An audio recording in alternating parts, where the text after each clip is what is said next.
Hello guys, in this video I'll show you how you can fix this error. So without further ado, let's get started.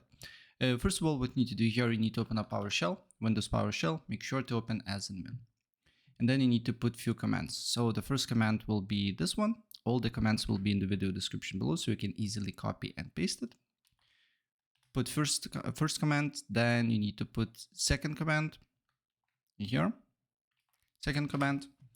And then you should get a pop-up that says Gaming Services, press install. Wait for a couple of seconds until installation process is done here.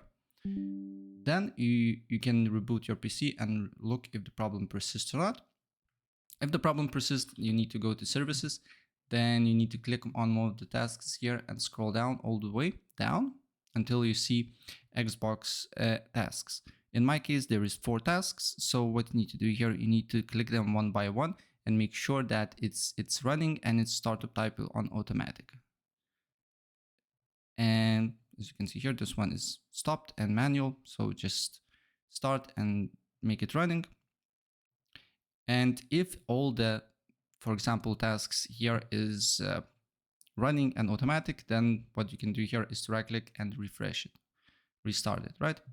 So yeah, that's basically what you need to do here. And if I help you out, please press like.